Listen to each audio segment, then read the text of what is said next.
Welcome to my class. In Microsoft Excel program, there are a number of financial functions given to us. Here, a list of all the financial function is given. In financial functions के अंदर हमें कुछ functions depreciation से related दिए गए हैं.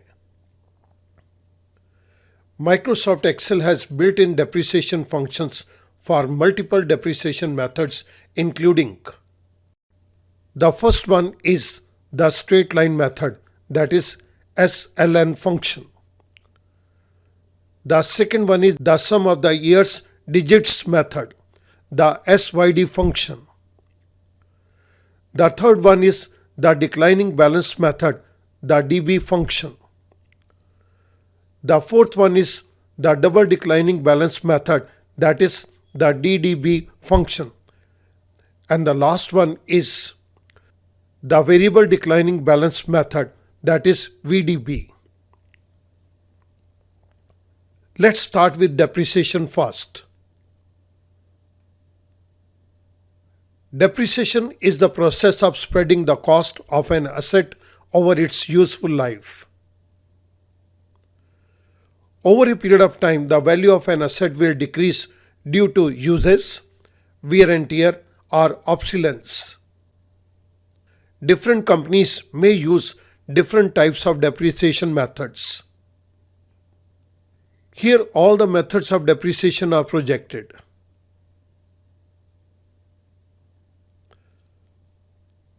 The first one is straight line method. The second one is declining balance method. The third one is double declining balance method. The fourth one is sum of the year's digits method. The fifth one is variable declining balance method. And the sixth one is units of production method. Excel के program के अंदर units of production method से related कोई function नहीं दिया गया. इस particular video lecture के अंदर हम बात करेंगे डीवी फंक्शन पार्ट 2 की. आइएगा शुरुआत करते हैं डीवी फंक्शन के साथ. सबसे पहले डीवी फंक्शन के हम सिंटैक्स को देखते हैं. डीवी फंक्शन के सिंटैक्स के अंदर हमें 5 आर्गुमेंट्स दिए गए हैं. First cost, second salvage, third life, fourth period, and the fifth and the last one is optional, that is month. मैं कुछ डिस्क्रिप्शन आपको इन सभी आर्गुमेंट्स की नीचे दे रहा हूं. The first argument cost, this is mandatory, हमें ये देना ही पड़ेगा. लेकिन ये हमारे पास कॉस्ट क्या चीज़ है? This is the initial cost of the asset, जिस पर्टिकुलर प्राइस के ऊपर हमने एक असेट को परचेस किया है. The second argument is salvage. Salvage means scrap value. This is also required. Scrap value means एक पर्टिकुलर असेट जिसको हमने उसकी लाइफ टाइम के अंदर यूज कर लिया, अब उसके बाद ये चीज़ और प्रोडक्टिव नहीं है, सो इसको हमने बेच देना है. जिस पर्टिकुलर प्राइस के ऊपर ये चीज़ बिकेगी, that is our scrap value and we call it salvage. Next is life. The life of the asset is required, and this is the number of period over which the asset is being depreciated. कितने समय के अंदर हमने इस particular asset को depreciate करना है. The fourth argument is the period for which depreciation is calculated. हम कितने पीरियड के लिए डेप्रिसिएशन को कैलकुलेट करना चाहते हैं. स्टूडेंट, यहाँ पर आप नोट करेंगे period must use the same unit as life. हमने लाइफ के अंदर जिस यूनिट को यूज़ किया है, पीरियड के अंदर भी हम सेम यूनिट को यूज़ करेंगे. अगर लाइफ हमने ईयर्स के अंदर ली है तो ये पीरियड भी ईयर्स के अंदर होगा. अगर लाइफ हमने मंथ्स के अंदर ली है तो ये पीरियड भी मंथ्स के अंदर होगा. The last argument is this is optional. The number of months in the first year, that is the meaning of month. If month value is omitted, it is assume to be 12 months. अगर आप ये value नहीं देते तो Excel का DV function ये मान के चलेगा कि आप पूरे साल का डेप्रिसिएशन कैलकुलेट करना चाहते हैं. और अगर आपको स्पेसिफिक मंथ का ही डेप्रिसिएशन कैलकुलेट करना है, यहां पर आपको मंथ का नंबर स्पेसिफाई करना होगा। इस जगह के ऊपर अब मैं डीबी फंक्शन को टेकअप करूंगा। कन्वीनियंस से मैंने एक बहुत बड़ा स्ट्रक्चर ऑलरेडी क्रिएट कर दिया है so as to save time. सबसे पहले हम डीबी फंक्शन के पर्पस को टेकअप करते हैं। It returns the depreciation of an asset for a specified period using the fixed declining balance method.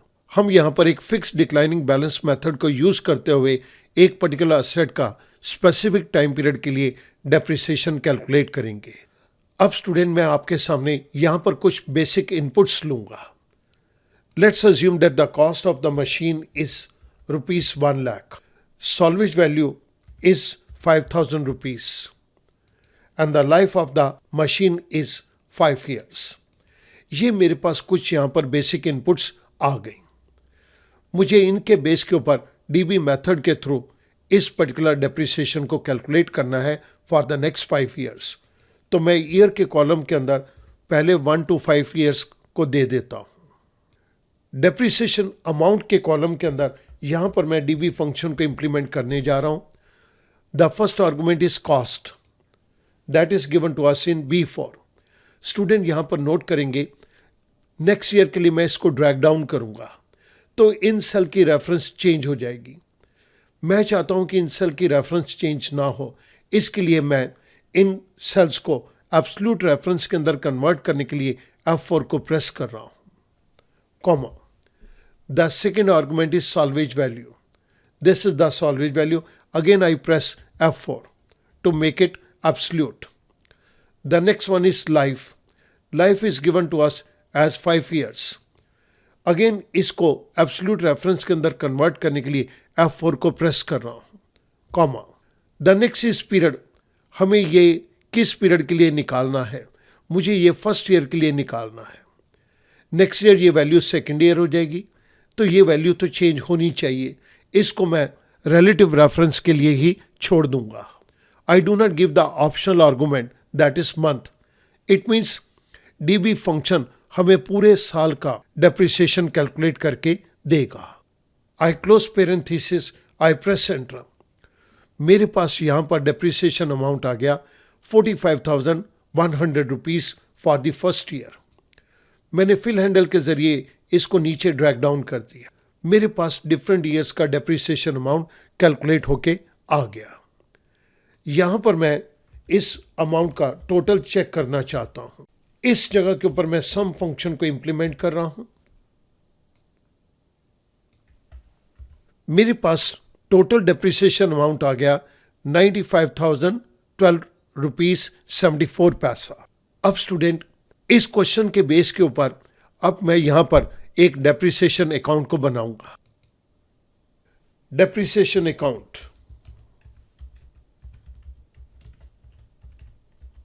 जो अमाउंट आपने यहां पर देखा है, हम उस अमाउंट को यहां पर इस अकाउंट के अंदर वेरीफाई करते हुए चलेंगे। इस बात को करने के लिए मुझे एक और इंफॉर्मेशन चाहिए। हमने फर्स्ट ईयर के अंदर कितना परसेंटेज डेप्रिसिएशन चार्ज किया है। सो यहां पर मैं percentage of depreciation charge calculate करना चाहता हूं। फर्स्ट ईयर के अंदर हमने डेप्रिसिएशन दिया था 45,100 rupees. This is divide by the total cost of the machine. I press enter. आप देख रहे हैं कि हमारे पास फर्स्ट ईयर के अंदर 45% डेप्रिसिएशन हमने चार्ज किया है। मैं आपकी कन्वीनियंस के लिए इस फंक्शन को यहां पर राइट साइड के ऊपर कॉपी करके पेस्ट कर रहा हूं। फर्स्ट ईयर के अंदर हमारे पास डेप्रिसिएशन 45% ऑफ द कॉस्ट निकल कर आ गया।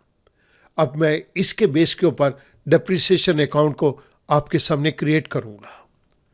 ईयर, ये तो हम जानते ही हैं कि हमारे पास 5 साल हैं, तो मैंने इस 5 ईयर को यहां पर आपकी रेफरेंस के लिए दे दिया। जब हम वैल्यू की बात करते हैं तो फर्स्ट ईयर के अंदर हमारे पास मशीन की वैल्यू क्या थी, दैट इज ₹1 लाख। F4 को प्रेस करके मैंने एब्सोल्यूट रेफरेंस के अंदर कन्वर्ट कर दिया, तो मेरे पास यहां पर 1 लाख रुपीस वैल्यू आ गई। Rate of depreciation, it is given to us in cell number G4। Now the depreciation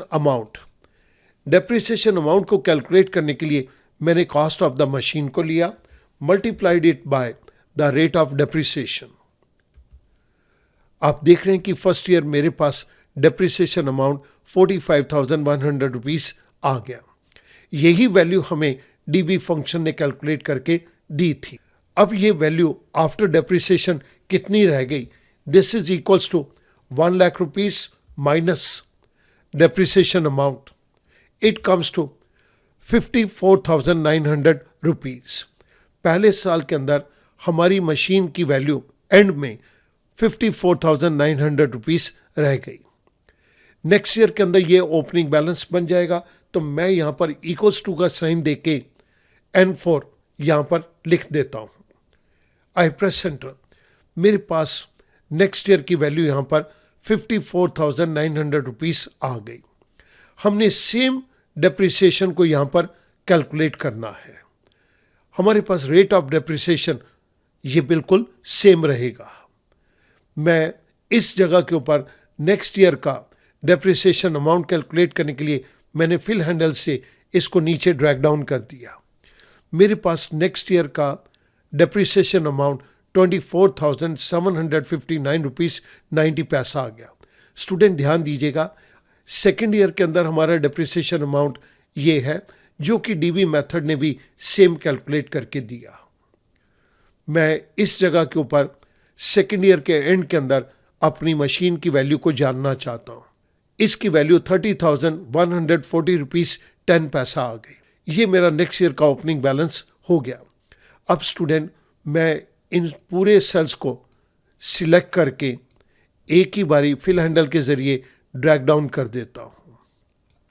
depreciation account ने मुझे ये बता दिया कि हमारे पास at the end of the 5th year जो स्क्रैप वैल्यू रह जाएगी बुक के हिसाब से, दैट इज 4,987 रुपीस 26 पैसा। मैं इस बात को वेरीफाई करना चाहता हूं। इस जगह के ऊपर हमने कॉस्ट ऑफ मशीन दी है, that is equals to 1 lakh rupees. I give cell number B4, I press enter.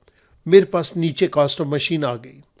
Depreciation amount जो कि हमने डीबी मेथड के थ्रू कैलकुलेट किया है वो मैं यहां पर टोटल अमाउंट दे रहा हूं। अब मैं इन दोनों का डिफरेंस देखता हूं। This is equals to cost minus depreciation amount. I press enter. मेरे पास यहां पर डीबी मेथड के थ्रू कैलकुलेट होके जो सॉल्वेज वैल्यू आई 4,987 रुपीस 26 पैसा। स्टूडेंट आप ध्यान देंगे, ये अमाउंट हमारे मैनुअली कैलकुलेटेड डेप्रिसिएशन अकाउंट के इक्विवेलेंट आ रहा है। यहां से मैं लाइन को ड्रॉ कर देता हूं। आप वेरीफाई कर सकते हैं कि ये दोनों अमाउंट बिल्कुल सेम आ रहे हैं। स्टूडेंट यहां पर एक चीज को नोट करेंगे आप, लेफ्ट साइड के ऊपर हमने डीबी मेथड के थ्रू डेप्रिसिएशन को कैलकुलेट किया और राइट साइड के ऊपर हमने डेप्रिसिएशन अकाउंट को बनाया जिसके अंदर हमने रेट ऑफ डेप्रिसिएशन को कैलकुलेट करके ये सारी कैलकुलेशंस करी हैं। एक्सेल इंटरनली इन चीज़ों को फॉलो करते हुए ये सारी कैलकुलेशंस कर रहा है। जिस तरह से एक्सेल के थ्रू हमने कैलकुलेशन करी और हमारे पास जो cost of machine minus depreciation आया, ये डिफरेंस का अमाउंट हमारे पास सॉल्वेज वैल्यू है जो कि दोनों केसेस के अंदर बिल्कुल सेम आ रहा है। मैं उम्मीद करता हूं कि ये क्वेश्चन अब आपके लिए कुछ डिफरेंट भी होगा और आपकी अंडरस्टैंडिंग को बहुत इंप्रूव करेगा। Thank you very much.